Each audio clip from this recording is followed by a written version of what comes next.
تلل چت تا نو پوری علاقه چت کی باندې للګی دا منډای ساروی بیا غستله یو سره دلته نه لاړ پیسې وړي چې ځان له وایي علم وایي خوښ نه شو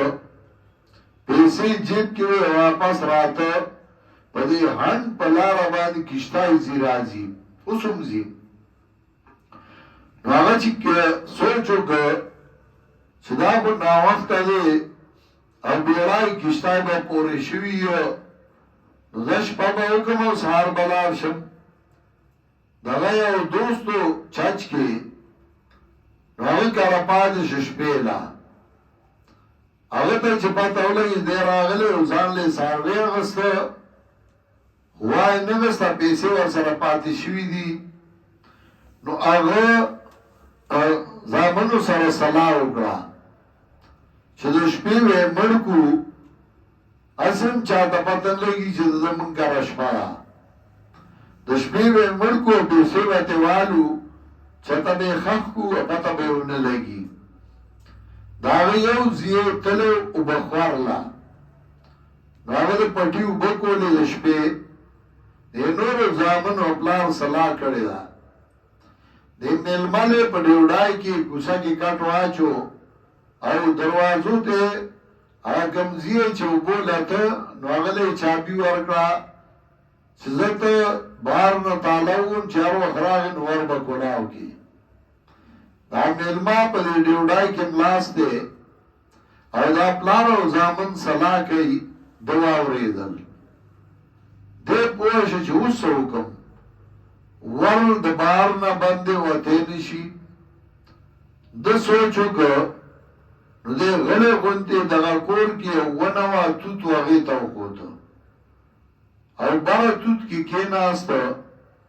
چې که دی را پسې راخیږي نو زه به چغې وم ګاونډیان به خبر شي را به شي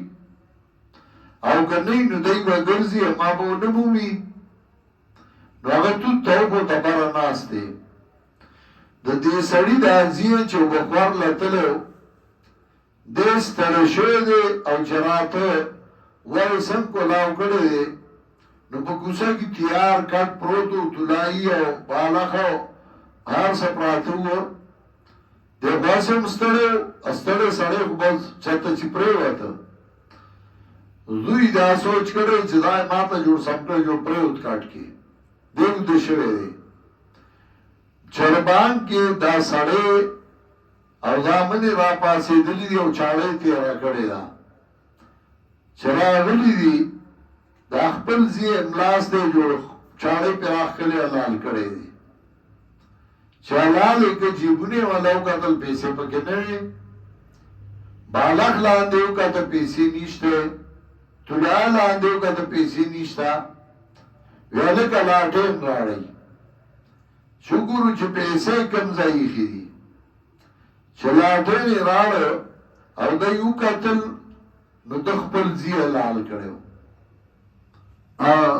چغې سورې جوړې کړې خلک رالل سهار وی میږه غله راغلي دي او ځي یې حلال کړی دی اوس رښتیا خو وایي نه غله راغلي او ځي یې حلال کړی پولیس خبر شو پولیس راغی دا پولیس خو ډېره تجربه یې نو پولیس والا چې خبر شو دا پولیس والا ډېره تجربه یې ما یو ملګری دی یو سړی چاوجړو د شپې او ښځې راغله راپورټ یې وکړ لوی چغې یې والې په ځان را باندې کړې وې هغه وې دې وژلې او بیا چې معلومات یې وکړ نو هغې ښځې وژلې خپلې ښځې وژلې وو هغې دا تا ته څنګه پته وه وی موږ دې کې تجربه ده نو د چغې جوړه کړې پولیس والا راغله کور کې ګولي کې کاټه چولې پولیس والا ناست دي اوس تفتیش کوي او دغه لیکي دا څنګه راغلی او په کومه راغلی او غله په کومه راغل ده څه کول تپوسونه یې کول دا بل سړی په توت کې ناست دی د توت ته آواز وکړ وی ایس ایچ او صاحب زه به درته حال ووایم که ما بچ کولی شي لکه ته کوم ځای ناست راکوز شه وینا صاحب راکوزي کوم خو بچ کولی نه شي وی ته راکوز شه چې راکوز شو نو هغه ورته کیسه وکړه چې حلالوله مې زه خو زه الله بچ کړم دوی خپل ځي حلال که ولکن شبه لهم دا کله کله داسې وموشي